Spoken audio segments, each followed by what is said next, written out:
look at this. Look where we are again. I was really thinking about doing a valve set after the last ride. I sure wish it was just a valve set. Apparently you can't do just a valve set on these ZX-10s because they always end up like this.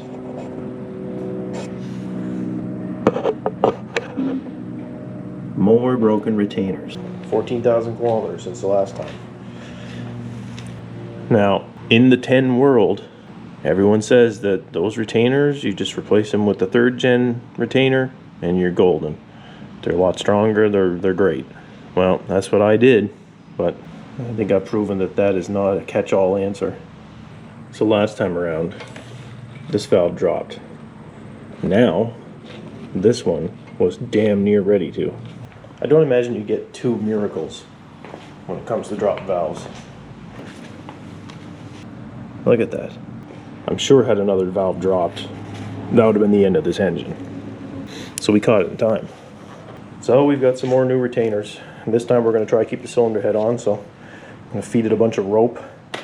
This is already a interference engine, so with the piston at top dead center, it's not going to fall right in there, but I want it to be held up even better, so a little bit of rope down there, compress the rope. Then comes the fun part, trying to get those retainers out of there and back in there. Back in there is the hard part. Here we go. Day 2.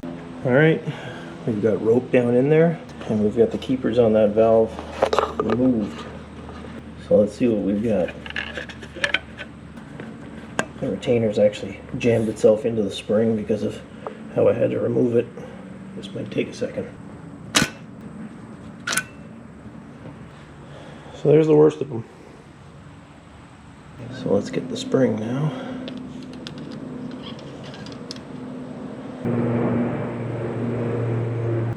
The spring seat and everything looks pretty good. I don't really see any debris in there. We'll check it out anyway though, and then we'll try reassemble. Look at this. Oh, I can't imagine that would have ever dropped, huh? Come on, Kawasaki, I know this was years ago, but why was there never a recall? Like, your engines are imploding on themselves because of poor choices, and it's like, meh, that's alright. We'll just keep pumping out some new ones. And just like that, it worked.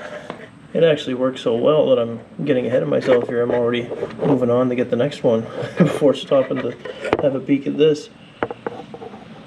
Anyway, yeah, moving on. One more to go. Okay, so the rope is in. I've got it pinched with the piston. Now, getting the keepers out is about the same way I'd do it any other time, just with a socket, except this time, since we're still in the engine, I've got this little magnet stuck to the side, so when they do pop out, the socket will grab them.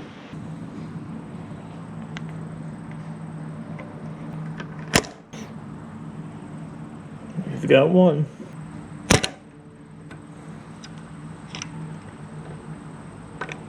And that's it.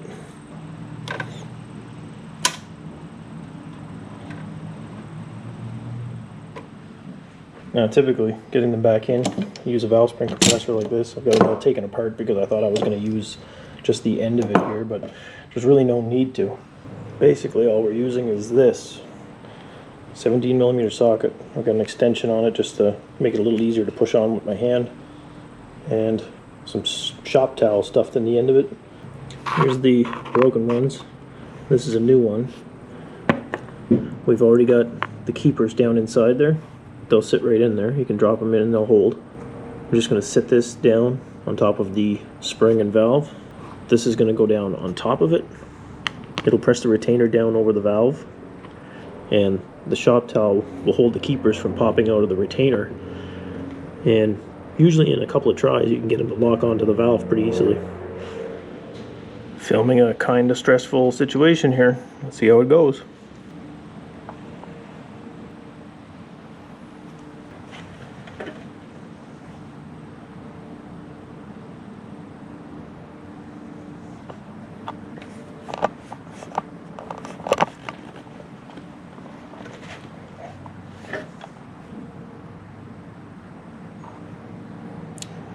Okay, we've got like one locked in and one about half locked in. We just kind of repeat a couple times and it'll usually fall right in. That felt good. Oh, same thing.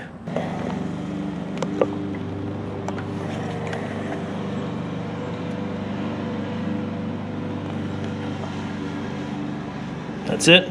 They're in. Now I always give the valve stem a little tap to make sure everything is seated. Much older and wiser mechanics than myself taught me this, so I stick with it.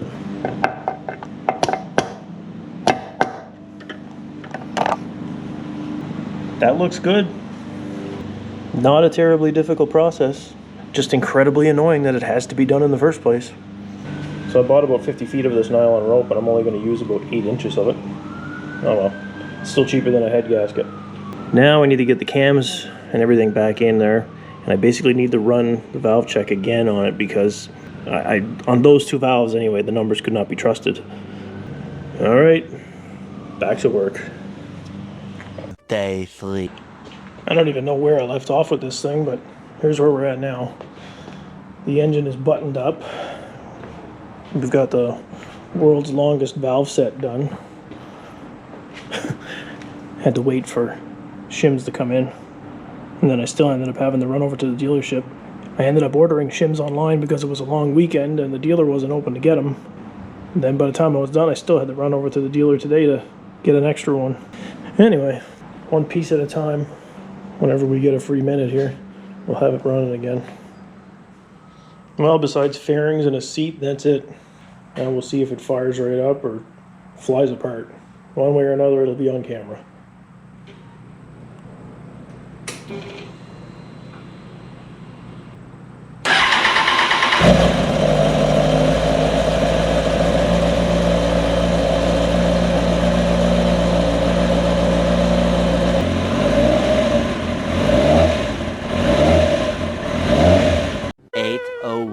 PM. So here's the first few test kilometers since the fix.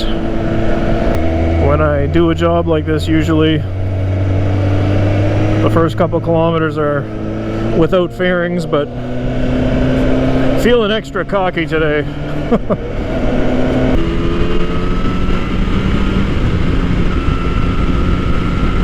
It's funny because you get out here after doing a job like this and you want to think to yourself, wow, it works so much better now. It's, you know, it's working like it should again. But realistically, there was absolutely nothing wrong with it the last time I had it out either.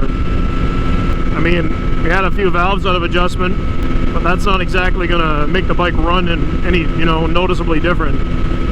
That's the scariest part about this issue. It's, you know, everything is fine until it's suddenly not.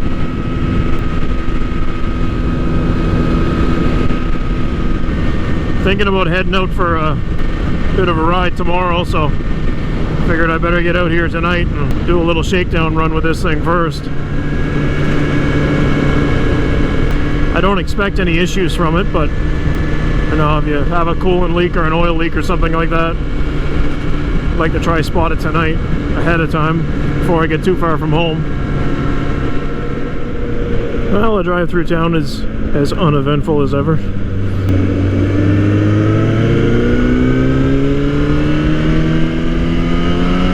So far everything seems to be in order with this.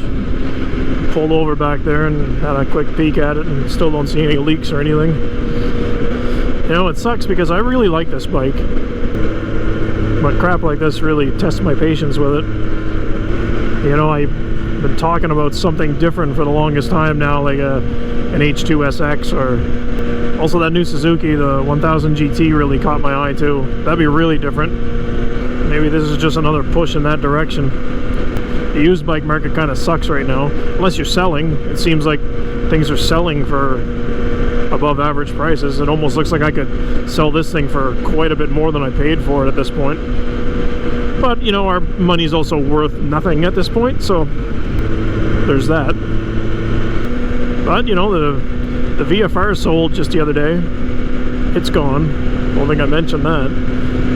So between that, the money I've been saving, and possibly a sale of this, would I go grab a new Suzuki? Wouldn't that be strange? Actually, you know, if it came to that, I think if I were going to go buy that bike new, I would probably do it and park this. I don't think I would just up and sell this right off the bat. I've said that before also, and I think it's still true. I'd probably pull the insurance off of this thing and just park it for a little while. Make sure I'm happy with my purchase, you know. If you go buy another bike and every time you're about to leave home for a ride, you turn and look back at this thing and think, oh geez, should I take this one instead? I'd really rather be riding this one. Well, that kind of makes up your mind right there that you probably didn't make the best decision, right? So it looks like we'll be doing a little riding after dark here to get home.